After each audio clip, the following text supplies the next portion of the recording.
бүхэнд энэ өдрийн мэндийг хүргэе. Энэ дугаар маань Канада улсын British Columbia мужийн Vancouver хотоос та бүхэнд хүрж байгаа. Тэгээд бас та бүхнээсээ бяцхан хөлцөл өчгөд хэрвээ дуу чимээний ямар нэг юм болох юм бол бас уучлаарай. Ягаад гэвэл бид нарт яг одоо мэрэгжлийн институт бас олцсонгүй тий. Тэгээ байгаа боломжоор та бүхэнд боломжоо ашиглаад энэ дугаараа хүрэхийг хүссэн юм аа. Тэгээд энэ удаагийн зочноо бас би та бүхэнд танилцуулъя гэж бодож байна. Vancouver хотын Raha Immigration хуулийн компани хуульч, за мөн цагаачлалын зөвлөх Шагдар сүрэнгийн Бадмаар гихчийг энд ингээд урьсан байна. За баярлалаа. Бүгдээрээ сайн байцгаана уу. Тэгээд надад ч гэсэн энэ завшаанаар те хүмүүст өөрийн гэсэн ажилласаа мөн мэдлэгээсээ хуваалцах боломжийг олгосон намайг их баярлалаа.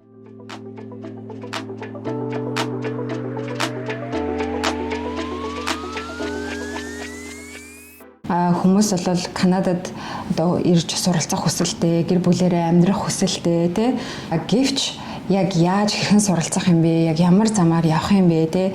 Миний байгаа одоо надад тулгарсан байгаа асуудлууд дээр би яаж өөрийнхөө одоо энэ Канадад ирэх асуудлаа шийдэх юм бэ гэсэн ийм асуудлууд зөндөө байгаад байдаг те. Яг бас тийм байлээ. Би нөгөө яг тэрч зорилгоор ер нь монголчуудад бас ийм үн зөв те. Яг хууль дүрмийн хувьд ямар байдгийг тэр мэдээллийн үгүй процедурын ч гэсэн танилцуулъя гээд одоо нэг 2 3 7 хоног болж гинөө. YouTube сав гинэгээд тэгээд мэдээлэл өгөөд эхэлж байгаа байхгүй.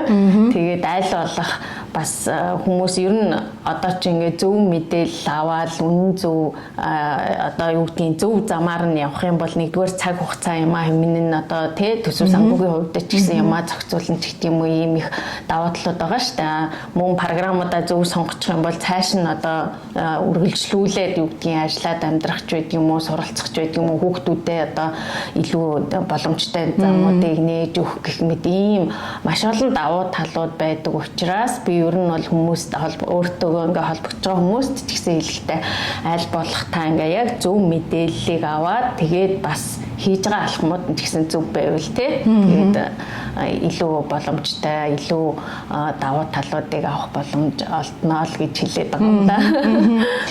Бадмаарч та ер нь анх хэдэн онд Канадад ирсэн юм бэ? Би 2015 онд юм уу 15 он гэхээр ирсэн. Тий. Тэгэл тэрнээс хойш энэ Ванкуверт байж байна да. Тэрнээс өмнө бол яг бүр 2-3 оны үед бол бас ирж нөгөө юунд Онтарио мужид бол бас байсан. Тэгээд Монгол руу бас буцсан байхгүй. Тий. Тэгэхээр ч одоо бараг 15 оноос хойш гэхэд бараг 7-8 жил болох ч юм уу тий. Тэгэхээр би танаас одоо ямар асуултаар хэлэх гээд байна гэхээр тий бас нэлээдгүй хугацааг ингээд өнгөрөөчжээ. Бас эдний боловсролын одоо та энд боловсрол эзэмшижээ. Бас дээрэс нь яг тийм боловсрол эзэмших гээд байгаа энд ирж амьдрах гээд байгаа хүмүүсийн одоо кейс дээр яг ажиллаж байна тий. Тэгэхээр ер нь яагаад Канадад ирж сурах хүмүүст илүү давуу талтай юм. Яагаад бусад орнуудаас илүү байх юм те? Ер нь ямар давуу талууд байгаад байгаа юм? Канадад ер нь суралцахын давуу тал би ер нь яагаад анх Канадад ирэх шийдвэрийг гаргасан гэхээр нэгдүгээрт надад нөгөө амьдрах орчин, аюулгүй байдал тэгээ нөгөө хүмүүсийнх нь нэг юм найрсаг тусч байдал бол маш их нөлөөлсөн. Хоёрдугаарт бол Канадын одоо яг аль биесээр ингээд сургуульд нь сураад төгссөний дараа ингэж нөгөө гадаад оюутнуудад гэдэг юм одоо олдох тэр боломжууд цагаачлах тийм ээ цаашлаад бол цагаачлах боломжууд нь бол маш их юуг өгдөг илүү боломжуудыг өгдөг. Ялангуяа Америкчууд юм Австралич гэдэг юм уу те энэ орнуудтай ингээ харьцуулахад бол харьцангуй зөөлөн бодлоготой. Тэгээд илүү ийм суралцж байгаа үед нь ч гэсэн илүү ийм саппорт болсон, дэмжлэг үзүүлсэн чиглэлүүд ихтэй учраас бол сонгосон. Тухайлах юм бол бид нар одоо ингээд Америкт сурлаа гэж болно те сураад төгслөө гэхэд би үргэлжлүүлээд ажиллая гэхэд надад заавал ажлын байр бэлэн юм уу намайг спонсор хийх компани хэрэгтэй болдог. Тийм олж чадахгүй бол тэгээ буцхаас өөр аргагүй эсвэл ингээд тэрнээсээ болоод ингээд хууль бус статустай болсон хүмүүс одоо зөндөө байна те. Тэгвэл Канада улсын хувьд бол одоо ганц жишээл дурдахад та Канада улсад одоо мэрэгжил олгох байдаг юм уу, мэрэгшүүлэх чиглэлийн байдаг юм уу те дипломын юм уу мастерын гэх мэт ийм програмууд ингээд сурлаа гэхэд таны суралцсан хугацаанд дүүцүүлээд ажиллах эрхийг өгчдөг. Тийм учраас та сургуулаа төгссөний дараа заавал бэлэн ажлын байр ажил байхгүй ч гэсэн одоо таны хууль ёсны юм ажиллах зөвшөөрөлтэй учраас таавал статусаа хамгаалаад тэр хоорондоо ажиллаа хайгаад ингээд үргэлжлүүлээд одоо яг ном журмаар нь ажиллаж амьдрах энэ их боломжийг олгож байгаа. Мэдээж өөр нэг сонголт бол Канадын боловсрал одоо нэлээд дээгүүр бас орох боловсрал тийм ээ. Мөн энэ боловсралыг дэлхийд одоо дээгүүр орох энэ боловсралыг та харьцангуй одоо бас бусад өндөр хөгжилтэй орнуудтай харьцуулахад хямд үнээр авах боломжтой сургалтын төлбөрийн хувьд гэх мэт иймэрхүү давуу талууд бол их байдаг учраас би бол хүмүүсийг аль болох суралцахтай ялангуяа залуучууд бол суралцах замыг сонгоосоо тэгхийн бол нэгдүгээр та хэлээ сурчин Канадынхаа одоо туршлага тийм ээ амьдралын орчинтой танил болчин тэгээд дээрэс нь албан ёсоор ажиллах зөвшөөрөл юм авчин мэдээж таны хэл ус сайн ажил мэргэжлийн өмнөх туршлага гэдэг юм юмнасаа шалтгаалаад ингээ мэргэжлэрээ ажиллах боломж гарч ирнэ шүү дээ. Тэр тохиолдолд бол тэгээд бусдтай л яг адил үзэгдэнэ. За Канада улс чинь өөрөө маш олон ийм орны цагаачтаас ирсэн тий хүн амынхын бүтцийг авч үзэх юм бол ийм учраас энэ Аз хүн энэ одоо юу гэдгийг тий гадаад хүн гэх мэтэр ингэж ялгуурлан гадуурхах тэр байдал бол ерөөсөө байхгүй. Та л өөрийнхөө ажил үүргэмдээ үнэхээр шаардлага хангаал хийж байгаа бол тэгэл яг л адилхан Канад хүнтэй адилхан л ажиллаа эрхлээл цалин хөлс одоо хангамж тийм ээ бүх юм авах боломжтой. Тий. За тэгэхээр би бас та бүхэнд хэлэхэд энэ удаагийн одоо подкаст маань зөвхөн Канадад хэрхэн суралцаж болох талаар тий суралцах боловсрал олж авах талаар ярилцах юм шүү. Тэгэхээр та бүхэн бас ойлгоорой. Хэрвээ одоо өөр мэдээлэл ч юм уу эсвэл өөр талаар Канадын тухай сонирхож байгаа бол Бадмагчийн одоо пэйж хуудас дээрээс Канад явцгаая гэд монголоор бичсэн байгаа пэйж хуудас дээрээс бас мэдээлэл авах боломжтой. Бас YouTube сувг байгаа тий. Канад явцгаая гэсэн сууг байгаа. Тэгээд тэрнийг бас сонсоорой. Тэндээс мэдээлэлээ сайн аваарай. Тэгэх юм бол ер нь Канадын нөгөө ийм иммиграшны бодлого дүрм журамчин бас аюу хурдан ийм өөрчлөгддөг. Автаа тэгдчихэд ийм юу байдаг те аль болох би хэрвээ тухайн програм байдаг хөтөлбөрийн чиглэлтэй холбоотой ийм өөрчлөлт юмнууд орвол тэр дор нь бас ийм мэдээллийг л хүсчил эхлүүлэл явж байгаа да. Түрүүн таны яриан дээрээс цагаачлалын гэдэг одоо үг хэллэг сонсогдоод байна. Тэгэхээр цагаачлал гэдгийг бол ерөнхийдөө хүмүүс ерөнхий ойлголтоор юу гэж ойлгодог вэ гэхээр одоо юу гэдэг нутгаасаа дөрвөн гараад нөгөөж ирж байгаа тий гэдэг ч юм уу эсвэл бол одоо бүр амьдрах аргагүй болоод тэр улсад үлдэхээр ингээ хууль бусаар ирж байгаа ч гэдэг юм уу тийм үгээр ойлгоод байдаг. Гэтэл цагаачлал буюу immigration гэдэг үгийг энд бол бас арай өөрөөр бодоод ах шиг байна тий. Яг тэгвэл уншаад үзэхээр арай өөр байгаад байдаг шүү дээ. Айгүй олон категоритой. Тий, айгүй олон өргөн ойлголт байхгүй. Зөвхөн одоо юу гэдгийг тэр орогнол хүсээд ирж байгаа тий их оронд нь дайм байлдаан болдог ч байдаг юм уу эсвэл их орондоо буцвал амь насанд нь аюул занал хийл учрах гэдэг ийм хүнд нөхцөлтэй улс орны иргэд бол эхнээсээ орогнол хүсэх байдлаар ирж байгаа цагаачлал тий. Манайх болохоор цагаачлал гэхээр голдуу тэргээр их ойлгодог юм байлээ. Би одоо шууд ингээд цагаачлж болох уу яах вэ их үгээд тэгтэл манай Монгол орн бол өөрөө харьцангуй тайван орн тий ямар нэгэн дайм мөргөлдөөн болоогүй байна. За яах вэ улс төрийн үзэл бодол байдаг юм уу одоо бэлгийн чиг хандлагаасаа болоод ингээ гадуурхагдж байгаа янз бүрийн юм байгаа бол магадгүй та тэр кейсээрээ бол хандаж болно. Гэхдээ бол тэр чинь энэ нөгөө цагаачлал гэдэг ойлголтын зөвхөн нэг л анги категори нь байгаа байхгүй тий. Тэгээд нөгөө цагаачлал гэдэг дотор чинь суралцах ч орж ирнэ, аялах ч орж ирнэ, ажиллах ч орж ирнэ. Ерөөсөө ингээд бүх л юунууд маань ойлголтууд маань орж ирэх байхгүй. Тэгэхээр нөгөө надтай бас холбогдож байгаа хүмүүс ингээд орж ирэхээр би одоо ингээд цагаачламаар байна ч гэх юм уу эсвэл би ингэ ажилламаар байна гэж ороод ирдэг. Тэгэхээр би за та яг аль програмын сонирхож байна вэ? Эсвэл та миний оруулсан энэ постуудыг уншсан уу те бичлэгүүдийг сонссон уу? Аль нь ер нь танд тохиромжтой юм шиг санагдаж байна вэ? Та одоо шаардлагыг хангах юм шиг болж байна вэ гэхээр үгүй би ер нь л зүгээр ажиллая эсвэл цагаачлал гэдэг. Гэтэл энэ маань өөрөө цагаачлал гэдэг маань маш өргөн ойлголт байна шүү дээ тий. Тэгэхээр аль ангилал аль одоо хөтөлбөр нь вэ гэдгээ уул нь бас ингээ сонгочвол тэр чиглэлээрээ өөрийгөө илүү бэлдэх юмаа судлах боломжтой болох юм байна. Тэгвэл ер нь бол цагаачлал одоо цагаачлал гэдэг байгаа те immigration гэдэг байгаа бол ерөнхийдөө л Канад руу нүүж ирж байгаа. Канад руу ирж байгаа хүмүүсийг л ойлгох юм байна.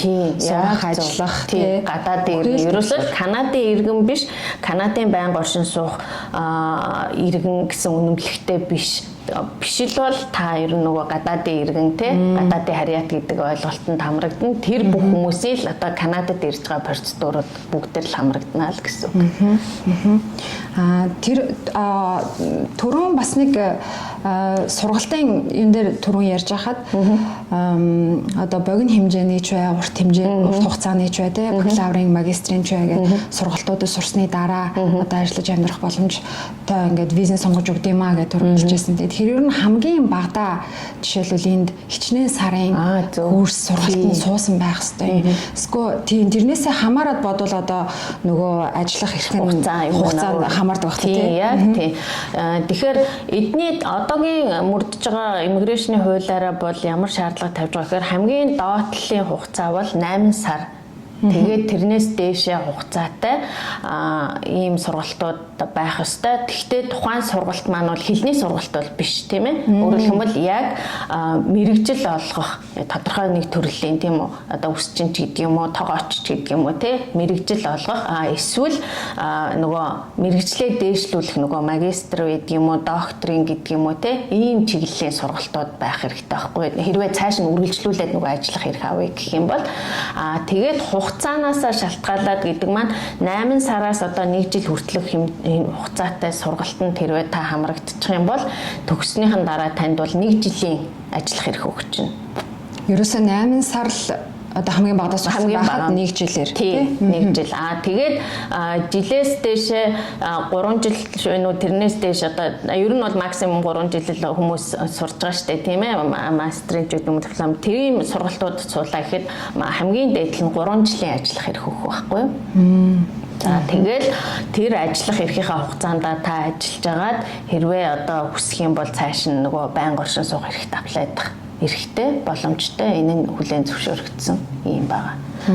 Яг уу сургуулиуд дээр нөгөө нэг шаардлага тавина. Тэр нь тэр Designated Learning Institute буюу DLI гэсэн ийм зөвшөөрөлтэй заавал ийм сургууль програм байх ёстой. Нөгөө 8 сараас дээш сургуулиуд маань тийм. Хэрвээ тийм сургууль биш байх юм бол та төгссөн ч гэсэн ажиллах хэрэг өгөхгүй. Тэгэхээр эхнээсээ сургуулаа сонгохдоо програмаа болон сургуулаа яг ийм зөвшөөрөл байна уу гэд. Тэр нь DLI гэж бид нар бол яриад байгаа. DLI гэдэг нь юу хэлээд байгаа вэ гэхээр манайхаар бол баг нөгөө нэг магадлан итгэмжлэгдсэн гэдэгтэй ерөн адилхан ойлголт. Тэгээд дээрэс нь давхар одоо нөгөө гадаад оюутнуудыг авч тэр програмаар сургах эрхтэй гэснийг нь гэрчилж байгаа хэлбэр. Тэрийг хаанаас олж харж болох уу гэхээр сургуулаасаа мэдээж асууж болно тий. Түүнээс гадна тухайн сургуулийнхаа вебсайт руу ороод ингээ хайхад програм болгоны чинь дээр хэрвээ тэр програм чинь Deloitte-тай байх юм бол DLI гэсэн тэмдэглэгээ байж байгаа. Ер нь одоо энэ их сургуульд суралцахаар ирж байгаа хүмүүс те курс суралцахаар мэргэжлээ дээшлүүлэхээр ирж байгаа хүмүүс гэр бүлтэйгээ хэрвээ ирэх бол тийм энэ бол айгүйх асуудал байна тийм. Надад бас амар ирсэн. Яг тийм байх. Гэр бүлтэйгээ ингээд ирж болно. Гэр бүлтэйгээ ирэх тохиолдолд бол гэр бүлийн гишүүд нь нөгөө суралцж байгаа үнэ дагалдангаар ирэх учраас одоо гэр бүлийн хүн одоо эхнэр юм уу нөхөр нь бол бас яг адилхан суралцах ажиллах эрхтэй ирнэ. Хүүхдүүдийн хувьд бол тухайн одоо ээж нь вэ аав нь одоо сурч байгаа тохиолдолд тэр суралцах хугацаанд нь бол паблик сургуульд тийм ээ нийтийн сургуульд бол үнэгүй суралцах хэрэгтэй. Улсын сургуульд тий. тэгж ирдэг байгаа да. Тэгээд нөгөө гэр бүлийн хүн зарим одоо улс орнууд чинь тэгдэг штэ оюутнууд хичнээн ирсэн ч гэсэн өөрсдөө ажиллах эрх байхгүй. Эсвэл гэр бүлийнхэн дагалд нь ирсэн ч гэсэн ажиллах эрх байхгүй. Тэгээ миний одоо хамгийн сайн мэдж байгаа ойрын жишээ бол Солонгос байж байна. Тэд нар чинь одоо хичнээн манайхаа айгүй олон хүмүүс очиод сурж байгаа ч гэсэн тийм байдгийн байлээ. Тэгэхээр тэр чинь айгүй хэцүү штэ. Хүн гадна амьдарч байгаа, ажиллаж байгаа ямар нэгэн байдлаар л нэмэлт санхүүгийн их усүр олох хэрэгтэй л байж байгаа шүү дээ тий. Тэгтэл Канадын хувьд бол энийг бас айгүй хараад эргээр ингээ шийдээд өгцөн. Маш боломжийг олгож. Тийм маш их боломж олгож байгаа. Сурж байгаа оюутан маань бол яг хуу 7 хоногт 20 цаг ажил хийх хэрэгтэй. Нөгөө сурж авах хугацаанд үндсэн тэр хүний чинь одоо үндсэн үүрэг нь бол суралцах учраас тий сургуультаа хийн. Тэгтээ бусад одоо илүү цагаараа гэдэг юм уу 20 цаг ажил хийн. Харин гэр бүлийн гишүүнд нь бол ямар нэгэн тийм цагийн лимит хязгаар байхгүй. Бүтэн цагаар ажиллаж болно. Одоо хүсэх юм бол хэдэн цагаар ч хамаагүй ажил хийх хэрэгтэй. Тэгэхээр энэ бол бас нэг давуу тал болж өгч байгаа байхгүй Канадад ирж суралцах юм. Эрүүл мэндийн даатгал нь яа юм бэ? Эрүүл мэндийн даатгалын хувьд ерөнхийдөө нөгөө сургууль болгон өөр гэсэн ийм даатгалын бодлоготой байдаг.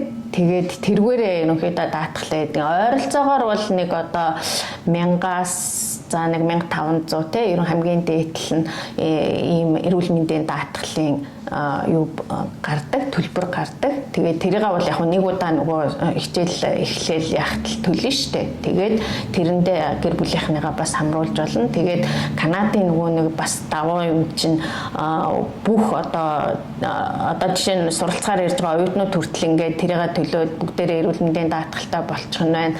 Цааш нь та сургуулаа төгсөө үргэлжлүүлээ ажиллаж амьдарч байгаад одоо байнга оршин суух эрх энэ төр авчих юм бол ерөөсөө бүгд бүх хүн одоо эрүүл мэндийн даатгалтай гэдэг чинь хамгийн том хөрөнгө оруулалт шүү дээ тийм ээ. Хүнд одоо юу ч тохиолдолж болно. Тэгэхэд хамгийн чухал юмч дээр хамгийн анхан шатны одоо эрүүл мэндийн үзлэг юмнуудыг бол бүгд үн төлбөргүй авдаг л ийм орондоо. Таас одоо сая хэлж штэ тий ажиллах виза дууссаны дараагаар байнгын оршин суух виза авах боломжтой гэж байна. Тэгэхээр тэр байнгын оршин суух болон ажиллах визаас хоорондоо өөр байгаа юм тийм ээ. Тийм. Байнга оршин суух статус нь болохоор хизээ үүсдэггүй гэхээр тэрэн дээр ийм тодорхой шаардлагууд байдаг байхгүй. Хамгийн наад захын жишээ нь та бол Канадад орж ирээд одоо 1095 гэдэг юм уу энэ ойролцоогоор 3 жил ажиллаж амьдарсан байх хэрэгтэй гэж байгаа юм. Тэгэхээр тэр одоо нөгөө хоногийн хугацааг хангалаа гэд үзэх юм бол тэгэхээр нөгөө түрүүний одоо за 1 жилийн курс сурлаа гэж үзье л да тий. 1 жилийн курс суучлаа тэгтэл 1 жилийн одоо нөгөө ажиллах хэрэг өгчлөө тий. Тэгэхээр ерөнхийдөө Канадад орж ирээ 2 жил болчлоо гэсэн үг. За тэрний дараа нөгөө байнга оршин суугт аплайд гэхээр одоо 1 жил дутуу байгааз тийм болохоор нөгөө хүн чинь яах вэ гэхээр дахиад нөгөө ажиллах хэрэгээ сунгуулж болно. Тэр нь бол чөлөөтэй. Тийм учраас дахиад 1 жилээр сунгуулчих болно. За ингээд нийтдээ ерөнхийдөө 3 жил болсон гэж нөгөө хоногийн хугацаа бүрэлдлээ гэж үзэх юм бол тэр үедээ бол нөгөө байнга оршин суугтаа аплайдаад тэгээд юугаа авна гэсэн үг. Байнга оршин суух тэр статусаа ингээд авчна гэсэн үг байхгүй юу? Хэрвээ одоо юу гэдгийг байнга оршин суух статус нь авах одоо юу гэдгийг боломжгүй байгаа тохиолдолд бол яг уу ажиллах юугээ сонгуулаад бас ингээд ажиллаад явж аж болох. Бүх юм шат дараалт. Тий, ерөөсөө шат дараалттай. Шууд манайхны бас зүгээр энд одоо би ярьж үзэж байна. Шууд нөгөө нэг манайх ингэдэг байхгүй. Мен шууд иргэншил авч болох уу тий? Эсвэл шууд иргэншил авъя ч гэдэг юм ингээд тэгдэг. Тэгэхээр тийм юу бол байхгүй. Шууд иргэншил аавна гэсэн ойлголт. Заавал эхлээд та тэр байнга оршин суух эрхийн тэр одоо шаардлагыг нийцээд байнга оршин суухаа аваад тэгээ байнга оршин суух эрх чинь ингээд 5 жилээр өгнө штэ. Тэгээ тэрэндээ бас ингэж ажиллаж байгаа бас 3-аас дээш жил болонгуудаа тэрний дараа иргэншил рүү хандах байхгүй юу тий. Ер нь ингээд бүх юм нь л ийм шатараас явж байгаа. Тэр одоо сургуульд ингээд элсэж ороход бас нэг ингээд ийм мэргэжлийн хүмүүсийг илүү Канад ингээд авч үлдэх сонирхолтой эсвэл одоо юу гэдэг ийм ажил мэргэжил эрхэлж байгаа хүмүүст илүү ажил олдох боломжтой ч гэдэг юм. Эсвэл Канадын засгийн газраас бид нар ер нь гаднаас нэг ийм мэргэжилтэй боловсон хүчнийг амаар байна гэсэн ийм тусгай бас нэг лист байгаад ах шиг байна тий. Тэр болохоор ялангуяа нөгөө нэг skilled worker юм уу эсвэл skilled trade гэсэн бас нэг ийм хоёр програм яваад байгаа байхгүй юу? Одоо express entry-гээр ордог. Тэн дээр бол ийм яг мэргэжлийн жагсаалтууд гаргацсан байгаа. За ер нь бол Канадын одоо ажиллах хүчин авах ийм гол зорилго нь юу гэхээр нэгдүгээрт нь бол хэлний өндөр мэдлэгтэй тэгээд дээд боловсралтай ийм одоо боловсралтай боловсон хүчин авах тий ажиллах хүчин авах. За тэрийг ямар шугамаар авч байгаа вэ гэхээр гаднаас нэг бол одоо та үнэхээр ийм хэлний мэдлэг нь хангацсан одоо ажлын туршлагатай тий ийм байгаад аплайдж болж байна. Хоёрдугаар шугам нь бол нөгөө Канадад та сургуулийн төгсөөд тэгэхээр чин та нөгөө Канадын боловсралтай болчин, Канадын амьдарсан туршлагатай болчин тий тодорхой хэмжээний ойлголттой болчин. Тэгээд нөгөө Канадад дасан зохицох чадвартай болчин гэдгээрээ тэр нөгөө skilled workers гэдэг юм уу тэр ажиллах програмд аплайдахаар айгүй давуу тал болдог байхгүй нөгөө илүү оноо аваад ерөөсө сонгогдохгүй баг боломж байхгүй гэсэн нөгөө дараагийн тэр эрүүл мэнд одоо хэрэг зөрчилд холбогдож ийсэнгүү гэдэг юмн дээрээ л унахгүй бол одоо хамгийн өндөр боломжийг Канадад сурсныхаа дараа та тэр одоо юу гэдгийг те ур чадвартай ажилтны програмд аплайдснараа авах боломжтой болох нь шүү дээ. Нөгөө skilled trade нь болоод ирэхээр яг ийм тодорхой чиглэлийн жишээ нь гагнуурчин гэдэг юм уу, загасчин ч гэдэг юм уу те ийм тодорхой төрлийн мэрэгжлүүдийг заачдаг. Эднэр нь бол заавал айхтар ийм хэлний өндөр мэдлэгтэй байх шаардлагагүй. Заавал дээд боловсралтай байх шаардлагагүй. Гэхдээ одоо нөгөө ийм ур чадвартай өөрөө одоо ийм гараараа тий ажил хөдөлмөрөөр эрхлэх ийм ур чадвартай, ийм өндөр чадвартай ажилчдыг авдаг ийм програм баггүй. Тэгээ энэ шугамаараа бас хоёр дахь одоо хувилбарынхаа гэдэг юм уу да ажиллах хүчнээ ингэж нөхөж хангадаг ийм замаар явж байгаа юм. Ер нь бол би яагаад энийг асуугаад байна гэхээр би бас нөгөө фэйсбүүкээр дамжуулаад хүмүүст за би ингээд бадмар гихтэй уулзах гэж байна. Та бүхэнд асуух асуулт байвал тэгээ над руу илгээгээрэй гэд тавьсан. Тэгсэн надаас юу гэж асуусан бэ гэхээр одоо сувилагчийн одоо хөтөлбөр байдаг юм уу? Сувилагчаар хэрвээ явхаар бол би заавал сурах хэрэгтэй юм уу те?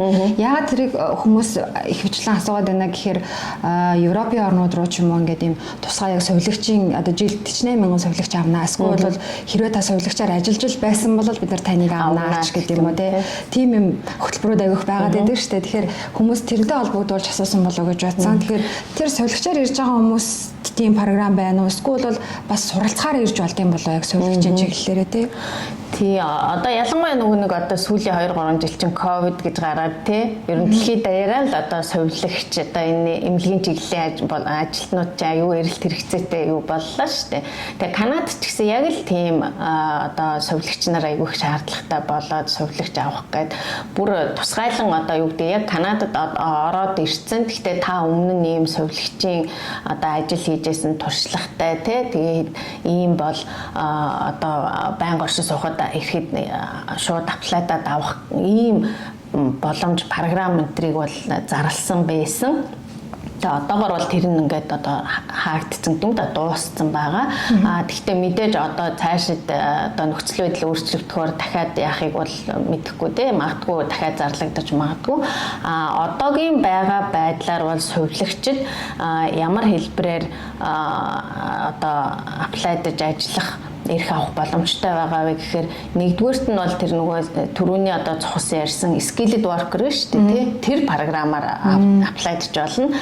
Тэхийн тулд мэдээж нөгөө хэлний хувьд өндөр оноотой байх хэрэгтэй. За сувилагчийн сургуулийг мэдээж одоо төгсөөд ажилласан туршлага байгаа учраас тэрийгээ энэ Канадын одоо ийм сувилагчдын холбоо гэж юм уу да тий сувилагчдыг одоо ийм нэгтгсэн ийм холбоо тийшээ одоо өөрийнхөө энэ одоо диплом humаа ингэж явуулаад давхар тэр нөгөө мэрэгжлийн юуныхаа боловсролынхаа ийм гэрчлэгийг явуулаад тэгээд тэрэнд нь ийм одоо тэд нар үнэлгээ юм хийгээ за энэ одоо таны авсан одоо юу гэдэг гадаад улсад авсан энэ сувилагчийн чинь мэрэгжил мэдлэгчин манай Канадын энэ мэрэгжил мэдлэгтэй одоо дүүцэж байна ч гэдэг юм уу те хэрвээ ийм дүгнэлт гарах юм бол тэгээд та тэр skilled worker програмаар аплайдаад ирээд одоо тэгээд сувилагчаараа ажиллана гэхдээ шууд бас ажиллахгүй яг тэр чинь бас асуулт байна.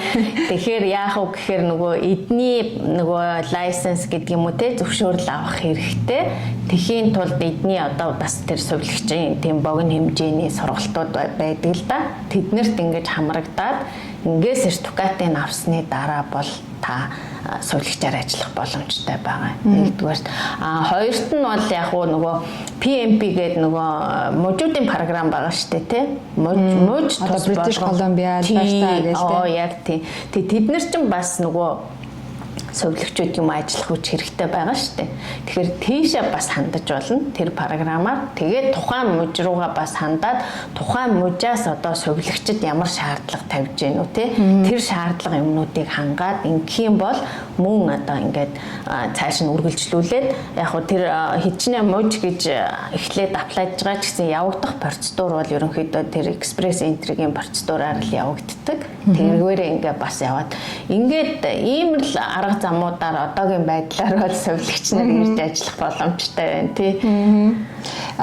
Зөвхөн ерөн сувилагчид ирээл энд мэрэгжил дэвшлүүлэх ёстой байна уу? Ер нь бол Канадад ирсэн л бол бүгдээрээ одоо мэрэгжил дэвшлүүлэх ёстой байна уу? Ер нь бол яг уу ийм заавал нэг регулятедгээ заавал ийм одоо зөвшөөрөл авсан те Канадын одоо сертификат гэдэг юм уу лайсенс авсан байх мэрэгжлүүд гэдэг эднийхээ жагсаалтаа гарах чинь тий гаргацсан байдгийн. Тэгэхээр ялангуяа ийм нөгөө хүнтэй харьцаж хүнтэй холбогдож ажиллах эрүүл мэндийн чиглэлийн ч юм уу эднэр бол заавал эдний одоо лайсенс зөвшөөрөл юм авсан байх шаардлагатай байхгүй юу. Тэгэхээр одоо юу гэдгийг тогооч байж байна, үсчин байж байна, тэ сувилагч байж байна. Эднэр энэ чинь бас манайхны нэлээ их асуудаг нөгөө нэг юм маникюрын сургалтууд энэ төр гээд ирж ажиллаж болох уу энэ төргээ асуудаг. Тэднэр энэ төр бол заавал яг нь эндхийн одоо Канадын туршлага юм хэрэгтэй, Канадын боловсрал хэрэгтэй гэдэг юм. Ер нь хэлбэл тэгэл Канадын тухай баг зэрэг ойлгох хэрэгтэй. Тэр сургууль суралцсанаар тийм байна тий. Тэгэхээр бас нэг хүмүүсийн асуугаад байсан асуулт нь одоо жишээлбэл за Монголоос ирж байгаа хүмүүс бол мэдээж ингээд сургалтанд хамрагдах нэ. Гэтэл одоо Америкт сурж байгаа, Францад сурж байгаа, тийм Солонгост сурж байсан хүмүүс ирээд ажиллахад яах вэ? Бидний боловсролын одоо гэрчлэгийг зөвшөөрөх болов гэж бас зөндөө олон хүмүүс асуусан байсан л та.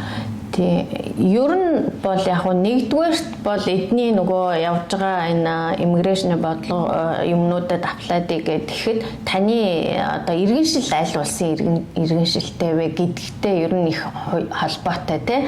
Та одоо нөгөө газар зүйн хувьд хаанч ажиллаж амьдарч байж болно. Гэхдээ таны иргэншил та одоо Монгол улсын иргэнэл бол нөгөө Монгол улсын иргэдэд гэдэг юм уу тий. Тэр тухайн улсын иргэдэд тавигддаг шаардлага юмнууд бол ерөнхийдөө адилхан л гэж ойлгож болно. Гэхдээ төгссөн сургуулиудын хувьд жишээ нь аваад үзэх юм бол Америкт одоо сургууль төгссөн боловсрол эзэмшсэн хүмүүсийн хувьд бол маш их давуу талтай. Тухайлбал Франц бас мөн адилхан болох. Яагаад тэгэхээр эднээс чинь нөгөө сургалтын систем тэгээд энэ юу нь адилхан штэ тийм ээ. За тэгээ нөгөө бит хоёрын одоо өмнө ярьсан нөгөө айгуу нарийн мэрэгчлүүд биш үү сувилагчиж байдаг юм уу те. Эднэр ч хүртэл ингээд тавигддаг шаардлага нөгөө шалгуур үзүүлэлт юм маань адилхан байхгүй юу? Тэгэхээр тэдний хувьд бол айгүй амар заавал одоо юу гэдгийг Америкт боловсрол эзэмшсэн тэр дипломо энэ Канадын одоо тэр боловсролын одоо тэр боловсролын эзэмшсэн тийм зүйл ингээ хийлгэх шаардлагагүй ч гэдэг юм уу те иймэрхүү хөнгөлтүүд байж болно. Яг уу Солонгос энтрийн хувьд бол бас арай өөр учраас хичнээн боловсрол эзэмшсэн гэсэн юугээ энэ одоо Канадын боловсролтой дүүцэж байна уугүй юу гэдэг үнэлгээ ямиг бол хийлгэн. Тэгэл бусад одоо явагдах процедур шаардлага юм хүн бол ерөнхийдөө адилхан. Харин яг уу та нөгөө Америкт амьдардаг одоо Америкийн ногоон карттай иргэд байж болно те. Эсвэл одоо Солонгост амьдардаг Солонгосын бас байнга оршин суух гэрчлэл юутай зөвшөөрөлтэй энэ төр Монгол хүмүүс байж болно шүү дээ. Тэр тохиолдлуудад бол яг нөгөө хилээр орж гарахт нь бол арай хөнгөлттэй. Өөрөөр хэлбэл заавал виз энэ төр шаардахгүй. Орж ирээд ирсэн хойноо өөрөөсөө нөгөө аяллаа визтэй гэсэн адилхан гэсэн үг шүү дээ тийм орж ирээд 90 хоногт одоо тэр сургуулийн байдаг юм уу ажиллаа хайдагч байдаг юм уу тийм олцоод ингэж болно. Гэхдээ шууд бол нөгөө сургалтаа эхлүүлэх байд юм уу ажиллаа хийх боломжгүй. Яагаад тэгэхээр тэр чинь нөгөө статус нь аялагч гэдэг статустай байж байгаа байхгүй. Хичнээн нөгөө виз шаардахгүй ч гэсэн эргэж гараад хэрвээ ажлын байр юмаа олцсон сургуулаа олцсон байх юм бол эргэж гараад тэндээс аплайдаад буцаж аплайдаад ингээд эргээд орж ирэх боломжтой. Одоо аялын визээр ирэнгүүтлээ энд ингээд солиод үргэлжлүүлээд одоо сурах боломжтой юу гэж бас хүмүүс асуугаад байдаг. Одоо Америкт бол одоо тиймэрхүү төрлийн одоо визний ангиллалч байд юм уу тиймэрхүү боломжууд бас байдаг юм шиг байна лээ. Канадад ер нь тийм боломж байд юм болов? Яг нь ер нь бол яг бол нөгөө хуулиараа бол зөвшөөрөгддөг. Тэгтээ хийж болдог процедур. Тэр нь хамгийн одоо аяллаар ирээд сольж болох боломжтой хувилбар бол суралцгал байгаа. Тийм. Тэгэхдээ та тэр хугацаанд яах вэ гэхээр сургуулаа олно, тий, сургуультайгаа холбогдно, сургуулаасаа оффер авна. Нөгөө тавигддаг шаардлагууд бол яг л адилхан санхүүгийн баталгаа, тий, энд амьдрах нөгөө амжиргааныхаа өртгөө хангана энэ төр гэсэн тэр тавьдаг бүх шаардлага юм бол адилхан. Тэрнээс биш нөгөө дотор одоо ороод ирсэн юм чинь тэгээ шууд сургууль стади пермит аваад өөрчилж чинь гэсэн юм бол байхгүй. Нөгөө стади пермит авах гингүүд яг л ялгаагүй л яг л визэнд анх аплайддаг шиг л бүх шаардлага бүх юм тавигдана. Тийм.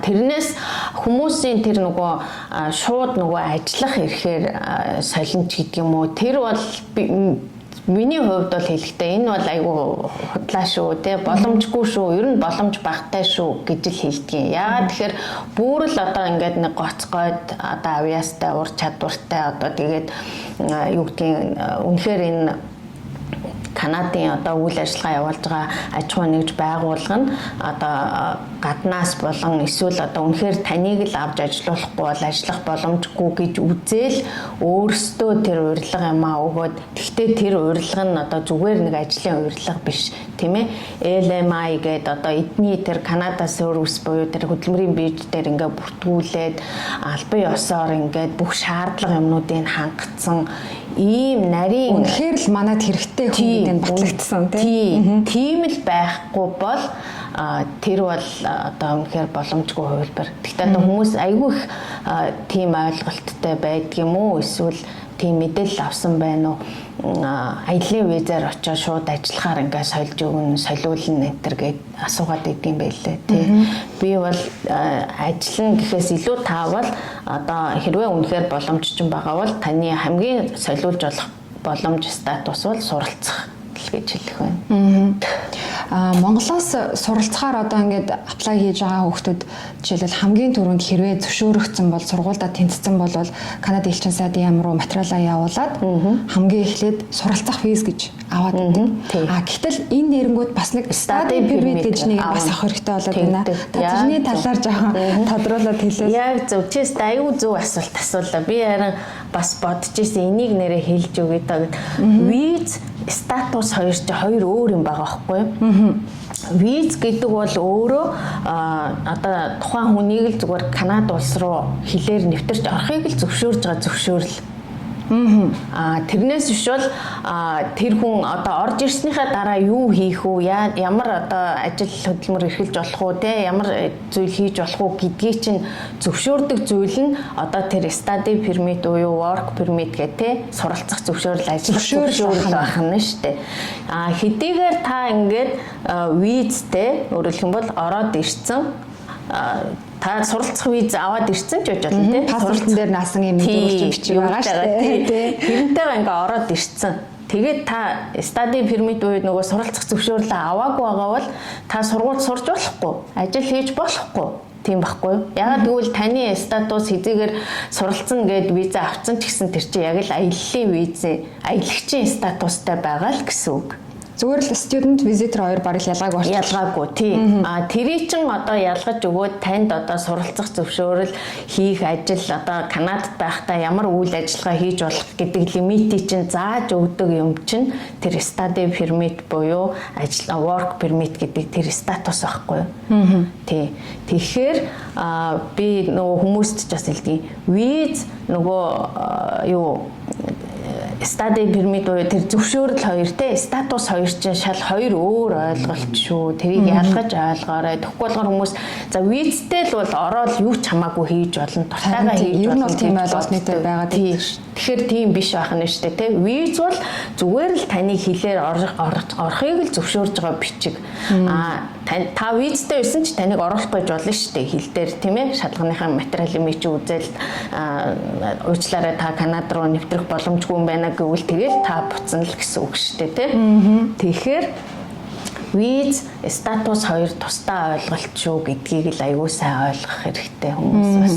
Тэгэхээр хилээр нэвтэрж орж ирснийхаа дараа за би ингээд ийм сургууль сурах гэж байна. Ингэж ирсэн оюутны визээр орж ирсэн хүн байна. Тэгэхээр одоо надад ингээд энд суралцах Канада улсад суралцах зөвшөөрлийг минь нөгөөч гэдэг дахиад бас study permit гэдэг аплайдах нь шүү дээ. Тэгээд тэр study permit-ийг юуг үндэслэж танд өгөх вэ гэхээр нөгөө сургуулиас ч офер өгж байгаа шүү дээ. Урилга загтал те.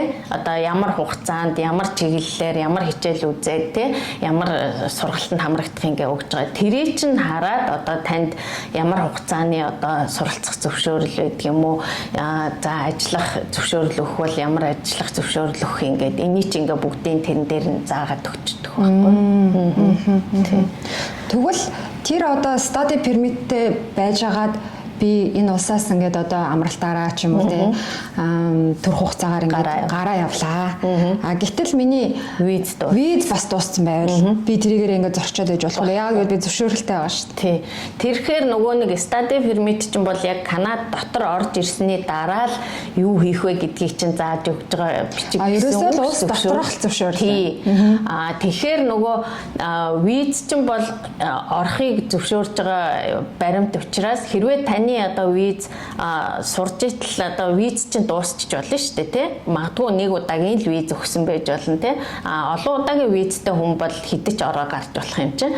Тэгтэл нэг удаагийн виз аваад ороод ирсэн study permit-тэйгээ байж байгаад магадгүй амралтаараа нутаг руугаа буцаад эргээд ирэх гэсэн чинь нөгөө виз байхгүй байх юм бол та яах вэ гэхээр орж чадахгүй шүү дээ. Тийм болохоор яах нь гарахаасаа өмнө дахиад визээ мэдүүлж болно тийм ээ. Би одоо ингээд энд сурж байгаа. Одоо амралтаараа явчаа ирэх гэж байгаамаа. Надад ингээд дахиад виз өгөөч гэд визээ хүсэх нь байна. Эсвэл гарсныхаа дараа тэндээ байж захтаа ирэхээсээ өмнө визэндээ мэдүүлнэ л гэсэн үг. За тэгэхээр Канадад суралцахаар ирж байгаа шинэ оюутан оюутан залуус байвал бас анхаараарай. Заавал тэр зөвшөөрлөө авах хэрэгтэй байна. Тэгээд зөвшөөрөл авсныхаа дараа хэрвээ одоо ийшээ тийш аялах гэж байгаа бол нутаг орноо болчих гэж байгаа. Заавал визээ шалгаарай гэж бас та бүхэн анхаараарай.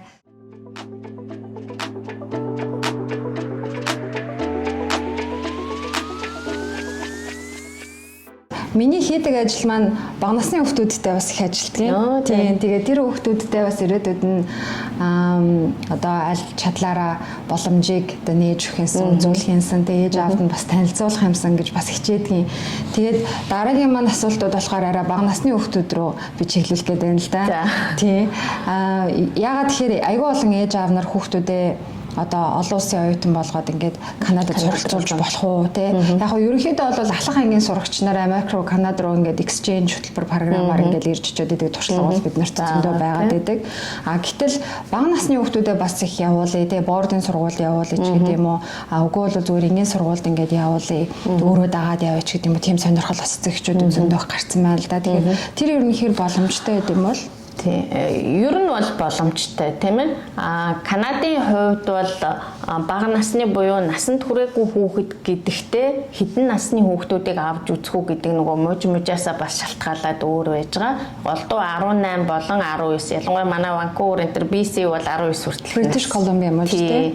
Альберта ч гэдэг юм уу, Онтарио, Кубек энэ төр бол 18 хүртэлх насны хүүхдүүдийг оруулж байгаа байхгүй. За ер нь тэгтээ бага насны одоо хүүхдүүдийн хувьд бол хэрвээ нөгөө эцэг эх нь одоо өөрсдөө одоо суралцах гэж байгаа бол тий өөрсдөө суралцах юм уу ажиллах албан ёсны зөвшөөрөлтэй байгаа бол мэдээж аав ээжээгээ дагаад ирээ сурчиж болно, асуудал байхгүй тий суралцах хугацаанд нь. Гэтэл эцэг эх нь өөрсдөө хамт ирэх боломжгүй гэдэг юм уу, хүүхдээ одоо явуулъя гэдэг юм бол нэг зүйл шаардна. Тэр нь юу вэ гэхээр заавал тухайн хүүхдийг одоо энэ Канада улсад байх хугацаанд нь хууль ёсоор одоо ийм асарч хамгаалах хүн хэрэгтэй, асран хамгаалагч хэрэгтэй гэж үзэх нь байна. Тэр асран хамгаалагчаар нь ямар хүн байж болох уу гэхээр нэг бол Канадын иргэн эсвэл Канадын байнга оршин суух статустай хүн л байх хэрэгтэй. Мэдээж хариуцлагатай хүн байх хэрэгтэй те бүгдээ хариуцаж байгаа юм чинь. Тий. Ер нь бол 17-оос доош насны одоо хүүхдүүд эднийх ч бол одоо нөгөө 6 наснаас эхлээл одоо сургалт эхэлж байгаа шүү дээ. 6 наснаас эхэлж байгаа тийм. Тэгээд яг хөө цэцэрлэгийн хүүхдүүд бол ямар нэгэн эцэг эхийн статус харгалзахгүйгээр үн төлбөргүй гэж би бодлоо гэж юугүйгээр study permit шаардлагагүйгээр зөвшөөрөл шаардлагагүйгээр цэцэрлэгт явах боломжтой. Гэхдээ мэдээж одоо цэцэрлэгийнхаа насны хүүхдийг ганцаараа ингэ явуулна гэж юу ах вэ тий.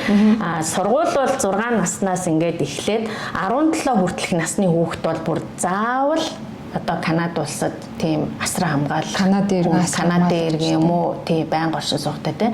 За хэрэгтэй байх нь байна. Тэгэхээр тийм хүн олно гэдэг ч бас хэцүү тий мэдээж. За яг ах トゥ төрөл садан байгаа бол тэд нэр ингээд хийчих болно шүү дээ. Юуг нь аваад тий. Бага сургуулиудын хувьд бол жоохон төвөгтэй. Өөрөөр хэлэх юм бол сургуулиуд өөрсдөө нөгөө тийм асран хамгаалагч нь болох хөтөлбөрүүд айгүй багатай учраас нэгдүгээрт хоёрдугаарт бол ер нь ахлах сургуулийн хүүхдүүдийн хувьд бол айгүйх боломжтой.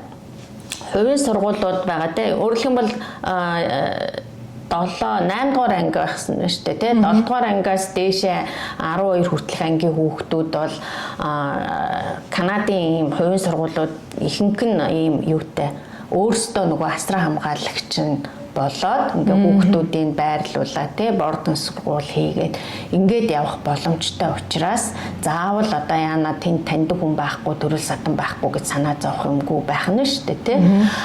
Харин нөгөө төрийн сургууль байгаа шүү дээ паблик сургуульд ингээ хүүхдээ өгөө гэдэг юм бол тэд нар бол тийм үйлчилгээ байхгүй учраас та заавал нэг хүүхдийг чинь асран хамгаалах хууль ёсны тийм хүн олох хэрэгтэй болно. Улсын сургуулиудад тэгэхээр хүүхдүүд заавал хувийн эсвэл олон улсын сургууль гэх ангиллалгүйгээр эндхийн улсын сургуульд хүүхдүүд ирж болох нь шүү дээ. Болно. Тэгэхээр төлбөр мөнгөтэй л ах та. Төлбөртэй. Тэгвэл харьцангуй нөгөө хувийн сургуулийг бодвол гайгүй шүү дээ, тий. Жил болгон ерөнхийдөө өөрчлөлт ороод явдгийн. За энэ жилийн хувьд чинь ахлах сургууль жилийнх нь бараг нэг 13-аас 15 мянган доллар байв уу? Тийм байсан. Тийм. Бас гэж уулын гайгүй шүү. Тийм байна тий. Хувийн сургуулиуд нь л бага зэрэг үнэтэй. Тий, хувийн сургуулиуд үнэтэй. Тэгээ хувийн сургуулиуд чинь нөгөө гол нь яг сургалтууд нь ингээд нөгөө манайхаар одоо сонгоны гэдэг юм уу да тий. Тиймэрхүү маягтай сургалтууд бас ихтэй. Дээрэс нь хүүхдэд нөгөө нэмэлт цагууд өгнө. Тэгээд байрлуулна, байр, хоол, тэгээд нөгөө эрүүл мэндийн даатгал юм хүм гэл те бүх юм л ингээл багцаараа орчиж байгаа учраас харахаар айгүй жоохон өндөр юм шиг нэг ойролцоогоор юу гэдгийг нэг 38-аас нэг 45 мянга хавцаач гэдэг юм уу те ингээ харагдаж байгаа боловч яг дотроо ингээ задлаа харах юм бол нөгөө бүх юм л ингээл орчиж байгаа юм чинь те нэгдүгээр тийм ялангуяа юу гэдгийг төгсөх 11 12 10-аас дээш 10 11 12-ийн хүүхдүүд энэ төр ирээд тиймэрхүү хувийн ахлах сургуулиуд энэ төр төгсгөөр давуу талууд нь юу гэхээр тэр сургуулиуд маань өөрөө бас энэ Канадын нөгөө ихтэй сургууль байгаа шүү дээ тий коллеж университет гэдэг юм ихтэй сургуулиудтай ийм одоо гэрээтэй шилжин суралцах гэрээтэй шилжин суралцах гэрээтэй тэгээд хүүхд хүсвэл яг уу тэр харьяалт байхгүй өөр сургууль сонгож болно хэрвээ яахгүй бол тухайн сургуулийнхаа гэрээтэй сургуулиуд руу ямар нэгэн одоо элсэлтийн шалгалт ч гэдэг юм уу те ямар нэмэлт шаардлага гэхгүйгээр ингээд шилжин суралцаа дараа нь их сургууль руу гээд ингээд явах нь тий. Ер нь бол эдний сургалтын систем бол 12 дугаар ангиад төгсөөд тэгээд дараа нь хэрэг хүүхэд хүсэх юм бол үргэлжлүүлээд их сургуулийн бэлтгэлд яваад тэгээд тэндээс их сургуульд шилжиж гин. Үгүй шууд их сургууль руугаа орж гин. Тий. Хүүхдүүдийнхаа юунаас шалтгаалаад тийм давуу талууд байгаа. Хүүхдүүдийн хувьд тэгээд нөгөө манайхны нэг асуудаг юу нь болохоор ингэдэг байхгүй. Хүүхдэд дагаад аав ээж нь яг тэгж асууж болох уу гэж асуугаад байдаг байхгүй. Тэг хүүхдэд дагаж аав ээж нь дагалдан болно гэж бол байхгүй. Ямар нэгэн зөвшөөрөл авч болохгүй гэсэн үг байна. Амьдрал зөвшөөрөл зүгээр хүүхдээ хүргэж ирж болно аяллаа визээр аялагч статустайгаар тийм ээ хүүхдээ хүргэж өгчөөд тэгээд явж болно. Тэрнээс биш одоо манай хүүхэд энд сурж байгаа би хүүхдийнхаа дагалдан болоод энд ингээ баймаар байна амьдрмаар байна эсвэл суралцах юм ажиллах зөвшөөрөл авъя гэвэл зөвшөөрөхгүй байхгүй юу. Аав ээж нь сурж ажиллах тохиолдолд бол хүүхэд бол аав ээжээ дагаж ирж болно шүү дээ тийм. Ер нь бол тэгэхээр бага насны хүүхдүүдэд бол жоохон хүндрэлтэй юм байна. Яагаад тэгэхээр тэр хүүхдүүд маань одоо бординг байхад бас хэцүү болчих юм байна. Тэгээд дээрэс нь айлд амьдрах бол нөгөө өөрсдөө тэрийг айлаа олох хэрэгтэй болох нь байна тий. Тэгэхээр ээж аавд нь бас дагалдаж ирээл энд ингээл 6 сараас тавилагдаад амьдарч энэ төр гэж бас бодоод байдаг штэ. Яг уу тий нөгөө аяллаа визтэй ирэхээр чинь угаасаа нөгөө 6 сар хүртэлх хугацаанд байж болно штэ. Хэрвээ хил дээр л ямар нэгэн стамп дараал хугацаа заагаагүй бол тий. Тэгэл яг хүүхдээ хүргэж ирчээд хамгийн гол нь таныг нөгөө тэр хүргэж ирээд энэ 6 сар байхаас үл шалтгаалаад хүүхдтэй чи одоо байнга асран хамгаалах нэг хүн хэрэгтэй байхгүй тий. За тийм хүн байгаа гэж үзээд хүүхдээ ингээд даатгаад үлдээсэн та өөрөө яг уу ирээл нэг 6 сар хүртэл байж байгаа буцаал дахиж аяллахаа визийг аваад ирээд ингээд байж бол бас болно л доо. Тий. Харин нөгөө хүүхдийнхаа дагалдан гэдгээр статусаа солиулна гэсэн ойлголт л байхгүй гэсэн үг байхгүй. Ер нь бол альч тохиолдолд одоо том болсон хүүхдүүд ч бай, оюутнууд ч эсвэл бага насны хүүхдүүд ч энд суралцахаар ирэхэд санхүүгийн нэг одоо өөрийнхөө санхүүг батлаач гэсэн нэг визэн дээр харагдаад байдаг. Тэ ер нь аяллах дээр ч гэсэн. Гэхдээ хоёлаа суралцах дээр илүү тодорхой яриа л да. Жишээлбэл нэг хүүхэд одоо 10 жилийн сурагч те ахлах ангийн сурагч суралцахаар ирэхээр бол ээж аав нь одоо хичнээн хэмжээний санхүүгийн боломжтойгоо харуулах хэрэгтэй юм бэ тий. Тэр нь ер нь хичнээн хугацаатай байх хэрэгтэй юм бэ. Яа тэгэхээр монголчууд бол одоо бид нар юу гэж ойлгодог вэ гэхээр тий өнөөдөр хийгээл маргааш банкнаас зөвшөөрөл аваад тий одоо хэдэн жил төгрөгөө тий өнөөдөр банкнд хийгээл маргааш зөвшөөрөл аваад тэрийг хичнээн өгчий гэж ойлгодог. Тий тэгж болох уу ч гэж асуугаад байдаг. Санхүүгийн баталгааны хувьд бол ерөнхийдөө сүүлийн 6 сарын одоо банкнд одоо байршуулад өөрсдийнхөө нэр дээр гэдэг юм уу те хүүхдийнхээ нэр дээр ч гэдэг юм уу байршуулад орсон гарсан гүйлгээтэй тэгээд одоо дор хajил сүүлийн 6 сарын банк стейтмент буюу банкны тодорхойлт хэрэгтэй ш. Тэрнээс өнөөдөр өчигдөр оруулчаал одоо өнөөдөр аваад ч юм уу тэгэхээр ч айгу ихтгэл үнэмшлэхгүй байхгүй те нэгдүгээрт тийм байгаа. Хоёрдугаарт бол яг уу ер нь нөгөө Канадад суралцах тохиолдолд бол нэг одоо оюутан бол одоо 1 жил суралцахад $10,000 нэг жил амьдрна гэж үздэг байхгүй юу? Сургалтын төлбөрөөс гадна одоо амжиргааны өртөг зардалтай одоо байр одоо түрээс тэгэл автобус унаа хоол унд ч гэдэг юм уу те эндээ одоо зарцуулах мөнгөд.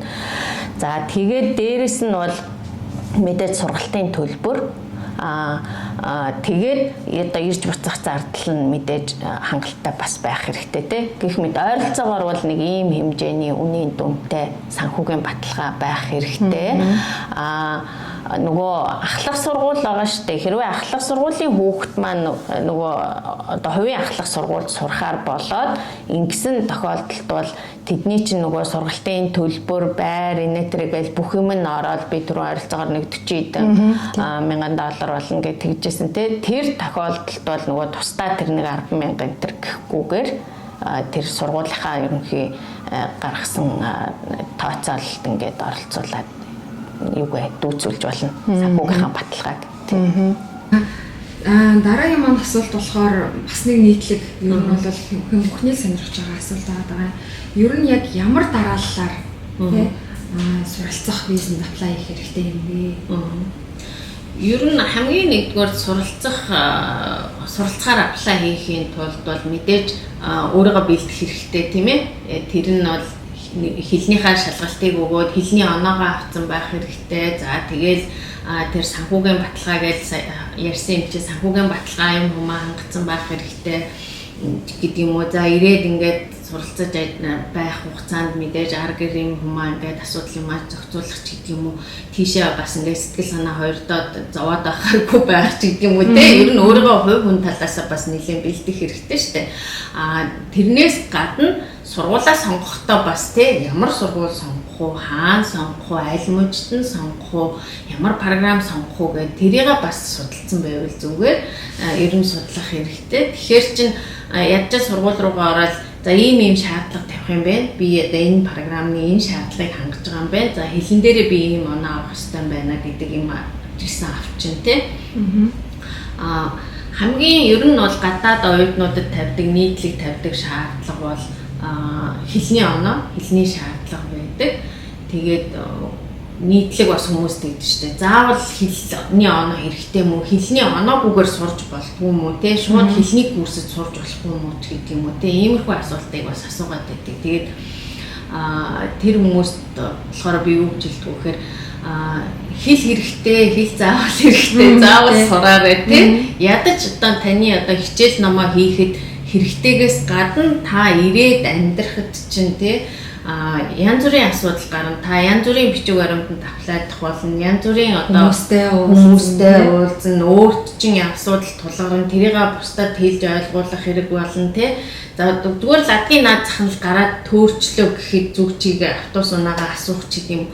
Ийм мэдчлээ ингээл хэлний шаардлагатай байлна. Тийм учраас доор хаяж анхан шатны байдаг юм уу те болж өгвөл сургуулиас тавьж байгаа хэлний шаардлагыг хангачаад ирэх юм бол та хэлний курс гэж нэгдүгээр цаг алдахгүй.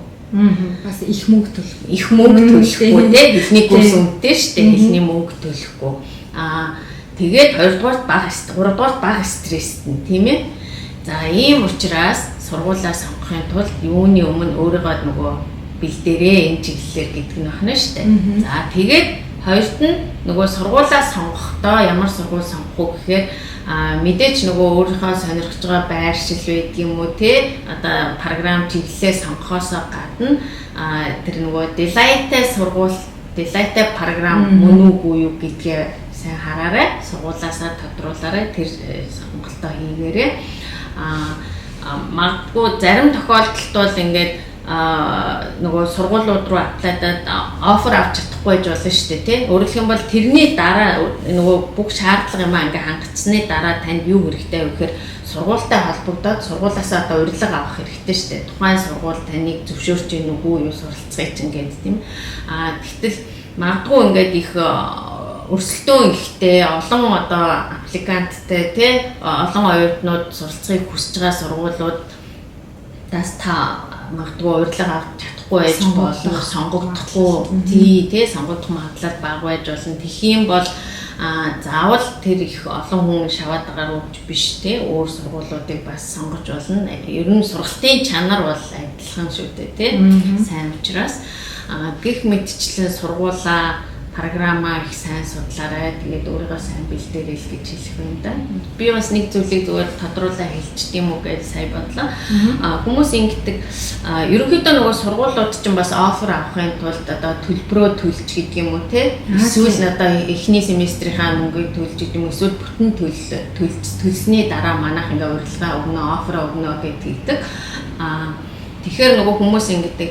За би нөгөө сургуулийнхаа ингээд төлбөрөөр төлсөн юм чи миний виз одоо найдвартай үстэй. Энд чинь одоо виз гаргахад 100% баталгаатай гэсэн үг үстэй гэж асуугаад байдаг байхгүй юу? Тэгэхээр тэр сургуулийн одоо тавьж байгаа шаардлага, сургуулийн бодлого, виз хоёр жишээл хоёр өөр байгууллагын тий хоёр өөр статусын юм явж байгаа учраас тэр хичнээн сургуулаасаа одоо офер авсан ч гэсэн визнийхаа материалыг та үнэн зөвөөр нь гэдэг юм уу хангалттай сайн бүрдүүлж чадаагүй бол визэн дээр татгалзах тохиолдол бол гарна шүү дээ. Тэгэхээр аль алийг л аягүй сайн бүрдүүлэх хэрэгтэй тий аль алинд нь чамбай хандаараа гэж хэлэх байна. Магадгүй хэрвээ сургууль тэгээд татгалзчих юм бол яагаад би одоо мөнгө төлсөн гэж санаа зовж байгаа хүн байж болно шүү дээ. Тэгэх юм бол санаа зовх зүйл байхгүй сургуулиуд бол нөгөө сургуульд аплайдсан тэр аппликейшны мөнгө гэдгээс бусад ерөнхийдөө сургалтын төлбөр энэ төр бол 100% эргээд буцаага төлчдөг учраас тэрэн дээр бол санаа зовх зүйл байна. Та ингээл дахин хилээ сайжруулаарай, хилээ сураарай гэж ингээл хэлээд. Тэгэхээр ер нь их сургуульд одоо суралцахаар ирэх гэж байгаа. Тэгээд дээрэс нь одоо боловсролынхаа түвшнийг дээшлүүлэхээр ирэх гэж байгаа хүмүүс ер нь дунджаар одоо яг ямар оноотой хэр төвшөнтэй хүмүүс ирвэл ер нь бол зүгээр юм бэ. Тэр гэхдээ бас ингээд төвшөнгөөс суралцах байгаа хөтөлбөрүүдээс бас өөр байгаа дээ тий. Ялангуяа яг мэдээж нөгөө магистр үед юм уу докторийн төвшөнд энэ төр бол бас арай илүү өндөр шаардлага тавина шүү дээ. За тэгээд одоо эрүүл мэндийн чиглэлийн ч гэдэг юм уу тий эмч гэх мэт иймэрхүү сургалтууд бол бас арай хэлний өндөр оноо тавих жишээтэй. Гэхдээ ерөнхийдөө бол хэрвээ та суралцсан тий Канадад одоо дипломын байдаг юм уу сертификатын байдаг юм уу за тэгээд нэг жил хагасны хугацаатай магистрийн ийм програмуудад суралцъя гэд тэгэх юм бол доод тал нь одоо IELTS-ийн академик тийм ээ IELTS-ийн 6 тэгээ ер нь 6.5 бол нийтлэг тавигддаг оноо тэгээд 6 оноотой бол зарим нэг програмууд бол 6 оноотой зөвшөөрдөг ийм програмууд байгаа. Сүүлийн үед нөгөө нэг Duolingo гэдэг ийм хэлний шалгалт бас гарсан байлаа онлайнаар. Тэгээд тэрийг бас Канадын зарим сургуулиуд ер нь ихэнх сургуулиуд зөвшөөрч байгаа. За. Бид чинь зөвхөн IELTS гэж байна. Тий, IELTS л гэдэг. Тэгтэл тэр Duolingo-г бас зөвшөөрч байгаа. Тэгээд тэрэн дээр бол одоо доод нь ойролцоогоор нэг 120 оноо авсан байхад бол ерөнхийдөө сургуулиуд зөвшөөрч байгаа. Тэгээд одоо ингээд нөгөө манайхаар үйлчлүүлээд орж байгаа хүмүүс энтрээс сонсож байхад тэд нэр ихэвчлэн энэ Duolingo өгöd байгаа байхгүй юу? Тэгээд энийгээ болохоор нөгөө IELTS, TOEFL-ийн оноо шалгалтаас хамаагүй хөнгөн хэлбэр юм байна гэдэг ингээд өгöd байгаа. Тэгээ хэрвээ сонирхож байгаа одоо суралцахыг сонирхож байгаа хүмүүс байгаа бол нөгөө mock testүүд бол онлайнаар байж байгаа юм чинь тийм олон байна. Тэгэхээр тэрийг ингээд нөгөө хийгээд үзэхгүй дээ. Тэгээ аль нь өөрт чинь айгүй боломжийн санагдаж байна. Ерөнхийдөө нөгөө IELTS ч тэр TOEFL ч байсан тэр одоо тэр Duolingo ч тэр аль нэг юм шалгалтын нөгөө мэдлэг гэхээсээ илүү бас нэг юм тактикийн юм байна шүү дээ тий. Тэгэхээр нөгөө хүн хүнд өөрт нь нэг юм нэг арай танил болцсон тий хийгээд өмнө нөгөөд ингээд өөрийнх нь темпэнд таардаг. Тийм шалгалтууд байгаа юм чинь. Тэгэхээр тэрийг бас өгч үзээд аль болох өөртөө эвтэйхэн байгаагаа сонгоод ингээд өгөх бол IELTS Duolingo-оос гадна TOEFL зөвшөөрж байна. Өөр ямар хэлний шалгалт? Өөр эдний нөгөө өөрийнх нь Канадын нөгөө CBL гэдэг юм эдний өөрсдийн авдаг юм бас хэлний шалгалтууд байгаа. Хэрвээ одоохондоо нөгөө ийм тэрийг ийм гаднаас өгөх боломж нь бас арай аюулгүй байгаа. Хэрвээ та Канадад ингээд орж ирсэн тэгээд юу яа тэр гэж байгаа бол өгч болно. Сургуулиуд дээр бол бас ингээд төвшин тогтоох маягаар шалгалт энэ төр авдаг. Тэр нь бол ерөнхийдөө эдний Канадын өөрийнх нь тэр авдаг хэлний шалгалтын зарчимтай айгүй адилхан. Self-pip энтер гэдэг бас байдаг. Янз бүрийн байна тийм. Гэхдээ тэд нар нь бол яг ер нь бол хэрэг одоо бэлтгэр болж байгаа бол түгээмэл TOEFL ч юм уу IELTS за дээрээс Duolingo-оор бэлтгэр болчихоор л байна тийм. Ер нь одоо энэ нөгөө нэг зарим улсад ингээд нөгөө гадны оюутан авдаггүй хөтөлбөр гэж яагаад байдаг шүү дээ. Канадад тийм хөтөлбөр байдаг уу? Яг уу нэг тийм айхтар гадны оюутан авахгүй хөтөлбөр гэж байхгүй. Авч болох хөтөлбөрүүд нь нөгөө би түрүүлсэн тэр Delay гэдэг манайхаар бол нөгөө одоо магадлалын итгэмжлэг гэдэг шиг. Ерөнхийдөө сургуулиудын програмуудыг нөгөө юу яагаад аттестачлал хийгээд тэр Delay гэдэг зөвшөөрөл өгсөн л бол тэр нь гадаад оюутан авч сурах боломжтой хөтөлбөрөө л гэж ойлгох. Би бас яагаад гайхаад байсан гэхээр зарим улсуудад жишээлбэл анаахын чиглэлээр оюутан авдаггүй, тэгээ шүдний эмчийн чиглэлээр авдаггүй, хүний нөөцийн чиглэлээр энэ оюутнуудыг авдаггүй гэдсэн. Тэгээд бас хүмүүс одоо өөрийнхөө мэрэгжлийнхаа дагуу тийм гайхаад байсан байхгүй. Энд бол яг хуу тэр одоо саяны өөрийн чинь дурдсан чиглэлийн мэрэгжлүүдээр бол сурах боломжтой. Гэхдээ нөгөө юу энэ төр бол бас одоо юу гэдэг тий анагаахын одоо эмчийн чиглэл гэдэг юм эднэрт бол айгүй урт хугацааных штэ тий тэгэл мэдээж дээрэс нь айгүй их шаардлага өндөртэй ачаалал ихтэй ч гэдэг юм тиймэрхүү л байдгийн да. Тэгээ гол нь яг хуу тэр чиглэлүүдийг бол тухайн сургуульч нь л тийм зөвшөөрөл авсан байх уу юу гэдгийг л харах юм байна. Тухайн програм нь хэрвээ Delay-тай биш програм байгаад та аваад ингэсэн байгаа тохиолдолд бол нөгөө таны дараагийн энийг нэрээ бас хэлчихье. Таны нөгөө дараагийн нөгөө ажиллах зөвшөөрөл авах гэдэг байгаа шүү дээ. Хэрвээ хүн байгаа бол тэхийн тулд нөгөө таны тэр програм чинь Delay програм байх юм бол танд ажиллах зөвшөөрөл өгөхгүй байхгүй. Мөн энд нэг хэлчихээ та Delay-тай сургууль байж байгаа нөгөө сургуулаа солиулдаг шүү дээ. Тий. Оюутнууд их юу байцснаа энэ юу айгүй хэцүү байна. Эсвэл миний сонирхож байгаа биш би өөр програм сонгож гэдэг юм. Тийм асуудлууд бас оюутнуудад гардаг байхгүй. Тэр тохиолдолд хэрвээ сургуулаа солиулах гэж байгаа бол та Delay-тай програм руу солиулж болно. Delay-тай програмаас Delay руу бас солиулж болно. Гэхдээ таны дараагийн нөгөө ажиллах эрх аплайдах эрх чинь хаагдчихна гэсэн үг. Delay руу орсон бол орчих юм бол өмнө нь сурчсан байсан ч хамаагүй тэрийг тооцохгүй. Та Delay-гүй сургуульд эхнээсээ сураад Delay-тай руу шилжүүлэх гэвэл зөвшөөрөхгүй. Тийм. Тэгэхээр тэрнийг Delay гэд миний хэлээд байгаа нэг Designated Learning Institute гэдэг юм чи айгүй чухал ах гэдэг шүү дээ, тийм. Тэрийг Google руу ороод Delay Canada гэж тайчвал гараад ирэх үү? Тий, юу Canada.ca руу ороод аянда тэнд ингээд нөгөө Delay-тай сургуулиуд гэсэн ингээд бүх чагсаалтууд байгаа. Нэмээд хэлэхэд нөгөө юунууд байгаа штэ. Баг сургууль, ахлах сургуулиуд байгаа штэ, тийм. Эднэр бол бүгдээрээ автоматар Delay-тай. Бүгдээрээ эхнээсээ нөгөө зөвшөөрөл авахтаа тийм статус авсан учраас. Зөвхөн нөгөө коллеж, ихтэй сургуулиудын хувьд л тэгж сайн гараад л гэж байна. Би түрүүнийг асуухаа мартчихж ахлах сургуульд ирж байгаа хүүхдүүд бас одоо олон улсын оюутнуудад ирж байгаа хүүхдүүд бас 20 цаг ажиллах боломжтой юм.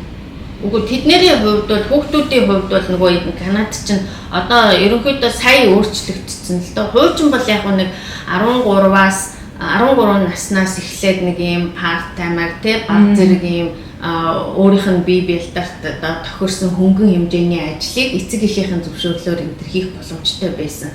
Тэгээ энийг ерөнхийдөө өөрчлөөд бараг 15 нас болгоцсон. Тий сая нэг хөдөлмөрийнхөө оюугаараа өөрчлөгдөв. Тэгэхээр 15-аас дээш нас хүрчээж л ерөнхийдөө тийм part time ажил хийх боломжтой болно гэсэн. Тий. Тэр ажиллах цагийн зөвшөөрөл гээд бас нэг байгаад байсан шүү дээ тий. Тэгэхээр 20 цагаас илүүгээр ажиллачаад хүмүүс дахиад ингээд ажиллах хэрэгтэй байна ч гэдэг юм уу эсвэл миний амжиргааны юу нараа хүрэлцэхгүй байна. Тэгээд бүлийн маань хэрэгцээ хүрэлцэхгүй байна гэвэл хүмүүс нэмээд ажиллаж болох болов жоохон димэлийн асууж байгаа.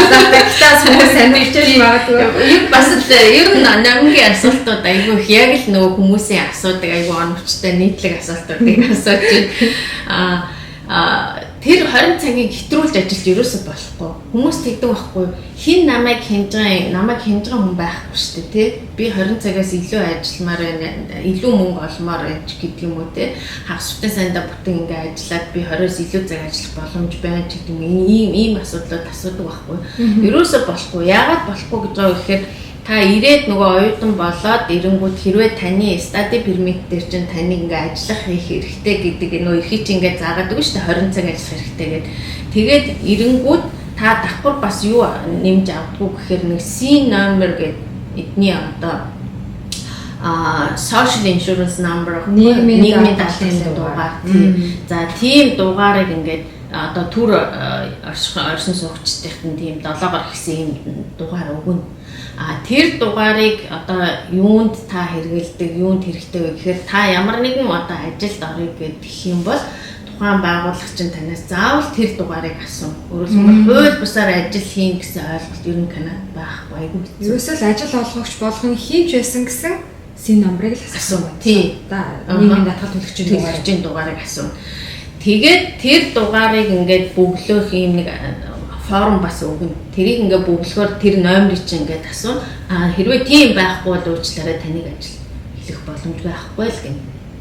За тэгээд тэр нь яадаг вэ гэхээр нөгөө тэр чинь таны одоо нөгөө ажилласан хэдэн цаг ажилласан тий яасан ямар татвар төлсөн гэдэг бүх мэдээлэл чинь тэнд орчдөг байхгүй.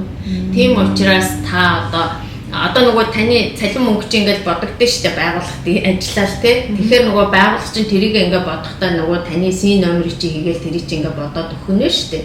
Тийм учраас ямар ч тийм одоо юу гэдгийг илүү цаг ажил чинь нууц чинь нэнэтрэ гэсэн ойлголт бол байхгүй. Одоо бүрэл олгогч бол ингээд яс хамаг юм аа гэл. Тий. Кашаар л одоо нэг ажиллах ганц нэг ажил байдаг л биш бол боломжгүй гэсэн үг. Тэгэхээр 20 цагаас хэтрүүлж ерөөсөө ажиллаж болохгүй. Ажиллах юм бол ямар хариуцлага хүлээх үү гэхээр мэдээж та нөгөө магадгүй study permit чинь одоо суралцах хугацаанаас ч өмнө дуусах ч гэдэг юм уу эсвэл та өөр чиглэлээр дахиад сурах ч гэдэг юм уу. За магадгүй төгсөөд нөгөө ажиллах хэрэг апплайдах болно шүү дээ тий. Тэгэнгүүт нөгөө мэдээлэл чинь ингээ гараад ирнэ. Энэ хүн чинь ингээ Канада илүү цаг ажиллаж байна л гэдэг чинь та Канадын хууль зөрчиж байна гэсэн. Тий. Канадын хууль зөрчөөд илүү цаг ингээ ажилласан энэ хүн чинь хууль зөрчсөн байна гэж гарах учраас за чи ийм зөрчил гаргасан юм чинь угаасаа одоо энэ хүн Канадын хуулийг зөрчихнэ гэж үзэл татгалзах хариу авах жишээтэй тий. Энэ бол наад тий хамаагүй мал балж байгаа байхгүй. Эсвэл торгуул ногдуулна тий. Та тэр илүү яасан торгуулаа төлж гэдэг юм. За тэгээ бүр ноцтой гэж үзэх юм бол магадгүй одоо нэг удаа өршөөгөө өгсөн байж болно. Дараагийн удаа дахиад давтаад ингээ гараад ирэх юм бол ноцтой гэж үзэх юм бол Канадаас албатан гаргах хүртэл арга хэмжээ авах ийм аюултай байхгүй хуультай.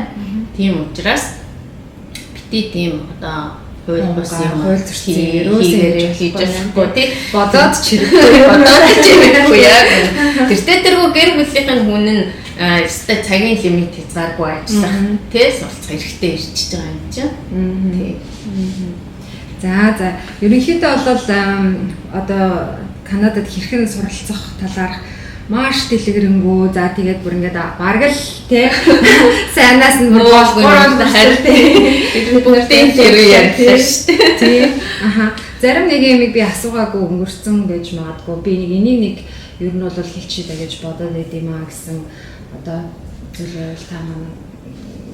За ерөнхийдөө ер нь нийтлэг гардаг ч гэдэг юм уу тулгардаг асуудлуудыг намайг айгүй сайн судалсан байна. Айгүй сайн нарийн мэдрэмжтэй хандсан байна. Ер нь бүгдийг л асуулаа. Тэгэл би ер нь дахиад хэлье. Ерөөсөө л та сурах гэж байгаа юу? Ер нь л гадагшаа айл нэг заавал Канадад ч гэхгүй шүү дээ. Гадагшаа айл нэг улс руу орн руу л явах гэж байгаа бол тухайн улс орныхоо хэл усыг нь байгуулж сураарай, судлаарай тий.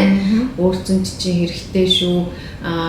Ямар нэгэн байдлаар л танд одоо учрахын стресс дарамт юмыг ингээ багасгахад маш их дөхөн болно шүү. Тэгээд сураарай. За баг залуу хүүхдүүдийн хувьд бол ер нь суралцаад тэгээ үргэлжлүүлээд ном журмаар нь явбал маш их боломж давуу талууд байгаа шүү. Тийм учраас юу гэдгийг өнөө маргаашаа бодоод янз бүрийн хуумгай шийдвэр гаргах үе тий залхуурах хэрэг байхгүй. Дор жил 1 юм уу 2 жил сурна эсвэл ажлын суралцсангаа ажлын туршлага олж авах гэсэн ийм их боломжийг нь бол битгий алдаарай. Тэр л боломж арга зам бол хамгийн зөв зам шүү л гэж залуучуудад бол хэлмээр байна. За баярлалаа. Ер нь тэгээд одоо магадгүй зарим хүмүүс маань ингээд өөрийнхөө одоо сургалтын төлөвлөгөө гаргах ч гэдэм үү те сургалт сурахаар ингээд явах одоо ажлуудаа те аплайдах ажлаа хийж амжихгүй судлаж амжихгүй одоо хүн ямар ч ажил гарсан байж болно те тийм нөхцөлд та жишээлбэл тэр хүмүүс одоо хамтарч ажиллаж гинөө тэд нар зөвлөгөө өгж гинөө те цагаар эсвэл татай цаг авч уулзах боломж байна уу зөвлөгөө авах боломж байдгүй яг одоогоор бол ингээд нөгөө манай яг албан ёсны эйжент ч гэдэг юм уу Монголд байхгүй. Тэгэхээр нөгөө боломжгүй нэгдүгээрт нөгөө Монголд бол ингээд очиод уулзъя гэхээр офис энэ төр бол одоогоор бол байхгүй байхад нь шүү дээ.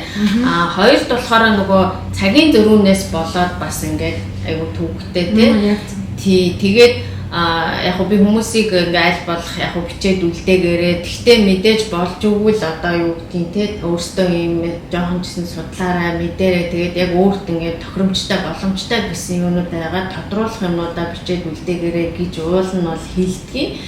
Тэгтээ л ингээл хүмүүс айгүй их юм юмнууд бичээд ингэдэг байхгүй. Тэгэхээр нөгөө нэгдүгээр би ч бас нөгөө энэ ажил хийж байгаа тийм миний одоо ажлын цаг үлээ би ажлынхаа цагаараа ажиллаа хийх ёстой. Дээрээс нь нэмээд цагийн зөрүү байж идэг ингээд айгүй юм төвөгтэй жоохон ийм удаашралтай юмнууд энэ төр гардаг баг. Тэгээ уучлаарай. Гэхдээ харин сая ингээд номинтой яриад айгүй айтаахан саналыг надад тавьсан. Би бүр айгүй баярлж байна номиндоо. Тэгээд үүнээс хойш хэрвээ нөгөө Монголд ингээд байж байгаа та бүхэн ялангуяа тий асууж тодруулах юм байвал манай номинтой холбогдоод бас асууд тодруулж болох юм байна. Тэгэх юм бол номин маань одоо тэнд баг миний одоо бие төлөөлөгчөөр та бүхэнд ингээд асуусан асуулт юмд чи хариулаад тусалцаа үзүүлж болж байна. Мэдээж нэмж тодруулах ч байдаг юм уу тий нарийн мэрэгжлийн юм шаардсан. Ер нь бол иммиграшн цагаачлалын асуудал чинь ингээ нөө хүн болгоны кейс өөр шүү дээ тий. Тэгэхээр янз бүрийн тэр мэндэн таарсан юмнууд гарах юм бол одоо бид хоёр одоо ярилцж байгаа холбогдоод тэрэнд ингээ бүрэн хариулт өгөх боломжтой боллоо. Би бас их баяртай байна. Баярлалаа. Тэгэхээр миний бол өгч чадах мэдээлэл бол мэдээж Бадмарагчийнхаа бас ажлыг хөнгөвчлөөд тэгээд яг ингээд ийм анхаарчны асуултууд яг түрүүний эвдэрийн ярьсан дээрээс нэмээд нэг ийм болов тийм болов гэсэн ийм анхаарчны асуултууд байх юм бол тэрэнд бол хариулаад тий бүр гүнзгийрээд явах юм бол мэдээж Бадмарагчтай холбоод өгч болохоор болсон. Тэгээд тандаас маш их баярлалаа. Би бас харин баярлалаа. Энд чинь надад бол маш их том тус байхгүй тий энэ ажлыг хөнгөвчилж जैन бид нэр ер нь манайхаа хөвчлэн гэдэг л тий Монголд ингээ холбогдоод тий уулзах хүн байна уу асуулт тодруулах юу байна уу гэж тэгдэг. Тэгээ нөгөө манайх яг эйжент байхгүй учраас тийм нөгөө би ч өөрөө ингээ хариулах гээд удаад байгаа болохоор бас хүмүүс төвтэй байдаг байсан байж магадгүй. Тэгээ одоо их бас түргэн шуурхай дээрээс нь ингээд ажлыг маш их хөнгөвчлсөн юм тус өрөх гэж байгаа. Би намайдаа бол үнээр маш их баярлж байна. Тэгээд бас урьж оролцоолж юм тий хүмүүст мэдээлэл өгөх боломжийг олгосон их баярлалаа. Тэгээд цаашдынх нь ажилд нь амжилт хүсье. Манай намж их гоё ажил хийдэг юм байна. Их буянтай нөгөө хүүхдүүдэд зориулсан ажил. Би ч гэсэн ер нь ингээд нөгөө хүүхд ингээд хүүхдэд юм сурах гэж байгаа хүмүүс гэдэг юм уу өөрсдөө ингээд хөгжүүлэх гэж байгаа хүн ч гэдэг юм уу тийм юм уу харахаар ингээд бүр хамтармаар тусалмаар ингээд бүр айгу өмнөөс нь баярлаад байдаг байхгүй. Тэгээд манай намынгийн хийдэг ажил их гоё ажил байт юм байна. Та бүхэн бас дэмжээрэй. Тэгээд миний урилгыг хүлээж авч өнөөдөр цаг зав зориулан ирсэн танд маш их баярлалаа. Тийм тэгээд цаашдынх нь бас ажилд нь өндөр амжилт хүсье.